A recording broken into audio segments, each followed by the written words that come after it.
Right, hello, lads and lasses, and welcome back to Boys Down Under, where Celtic are back in action in the league, and we are playing at a somewhat reasonable time here in Sydney, so that means I will not have to absolutely clot my sleep schedule to watch this match.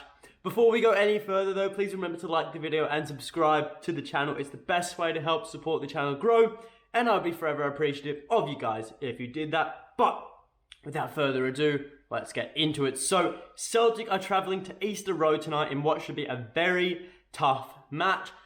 Not as tough as I'd say travelling to Camp Nou to play Barcelona, but it's still going to be difficult for the Celts.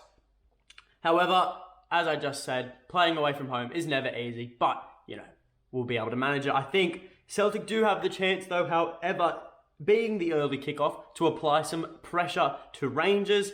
I know we shouldn't be talking about them as we are running our own marathon in the league, but it is still something I should mention because it does have a lot of impact on just the vibes around this football club. Regardless, running into this match, Celtic are 3 from 5 in all competitions.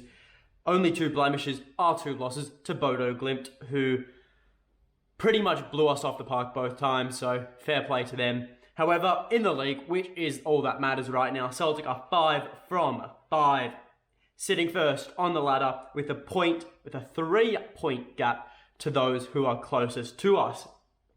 As for the home team, Hibs have only won 1 from their last 5 league matches. That win coming most recently, a 2-0 victory over Ross County. And after some poor form, that win sees them go back up to 5th in the Premiership. They're on 34 points. Sean Maloney not doing the best of jobs, but he's still getting by. As for injuries and suspensions, and the home team has sort of copied Celtic in the sense that they have got a very, very stacked injury list. They have 8 players out for this match, potentially 9. Elias Melkinson and James Scott are sick. They are out with illness. Dimitri Mitchell, Paul Hanlon, Kyle McGuinness, and Harry Clark are all actually injured. Then there's also Paul McGinn and Joe Newell, who are both nursing knocks. Then there's also the case of Ewan Henderson. He could be the 9th player out because he's technically still a loan player. However, in saying that, he actually isn't going to return to the club. So whatever the terms of that contract is, we might see him against Celtic. We might not. It's up to open air. However, Ryan Porteous will be available after his legal issues, we shall say. As for the Celts, no Kyogo and no David Turnbull as expected. Mikey Johnson unavailable with an ankle injury. Then, so too are Albion Ayeti and Johnny Kenny.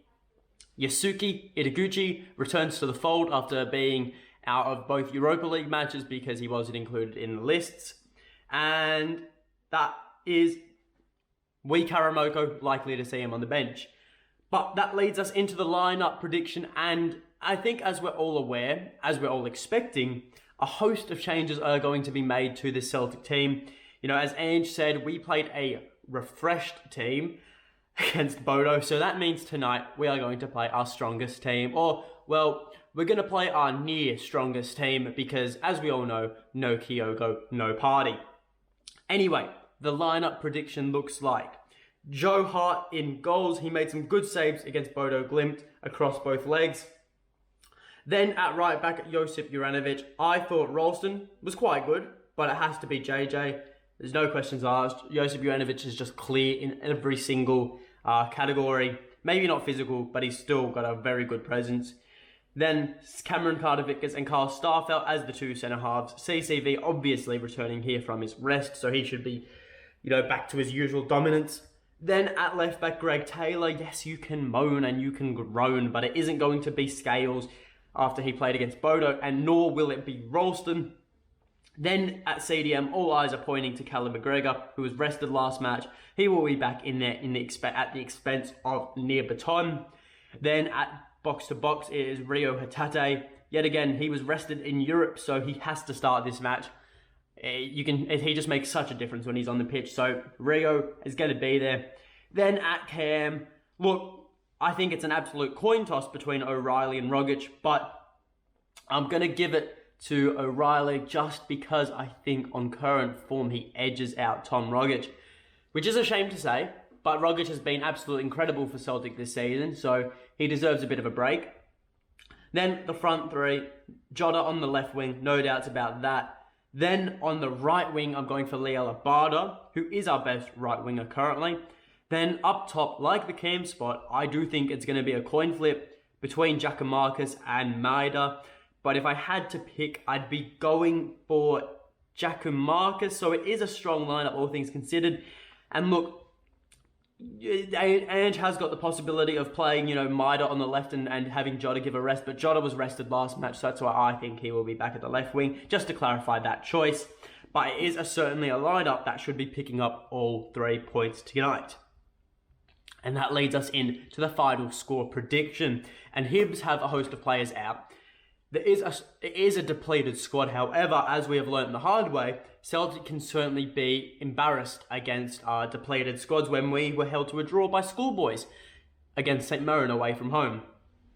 However, in saying this all, that was a mistake, and we learned from that mistake. And that mistake happened ages ago.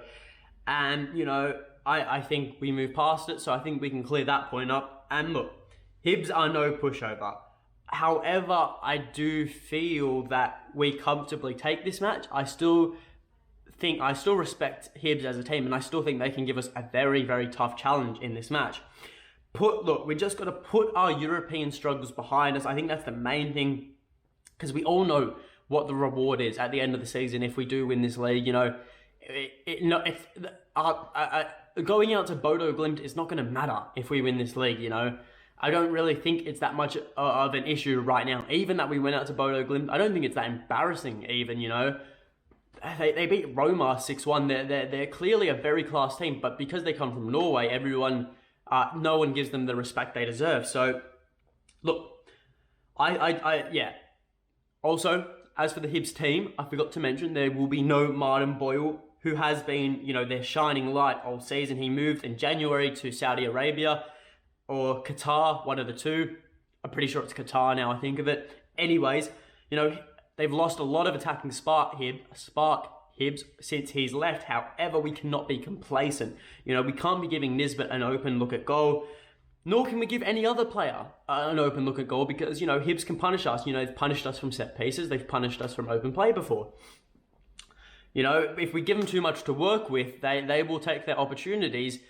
Unless, it's the second minute of the match and Kevin Nisbet has an open goal. Apart from that, then they will punish us, Hibs, without a doubt. But we all know the same goes for Celtic. If Hibs give us too much to work with, we will absolutely decimate them. And, if they're slack in their man marking or if they're slack in transition, Celtic will pounce on it like all good predators do. But Celtic aren't predators in a legal sense. They're predators. You know what? Scrap that. Celtic are not predators. They're warriors. That's a better one. But, we have enough going forward to break down Hibs' defence. And surely we'll be able to hold up defensively with the return of CCV. Juranovic in there. Taylor, decent enough for the Premiership. Got to pay credit where credit is due. And Starfelt, if he has a blinder, he has a blinder. Starfelt, bit of a coin toss in how he plays. But hopefully he will be strong enough to get all 3 points in this match. But look, as for a final score prediction though, 3-1. 3-1 to Celtic. The same scoreline as it was last time we went and travelled to Easter Road. As for who's scoring the goals, we're going to go with a penalty to Josip Juranovic. We're going to go with a double to Georgios Giakoumakis or a double to Dyson Maeda, whoever starts at striker. So, yeah. Just because it's a coin flip, I can't guarantee. So 2 goals for whoever starts at striker and a penalty to Juranovic. But that is all from me. So remember to like the video and subscribe to the channel if you did enjoy this video. And if you enjoyed any other videos, please do so. And for this video, leave in the comments below your final score prediction. And until next time, hail, hail.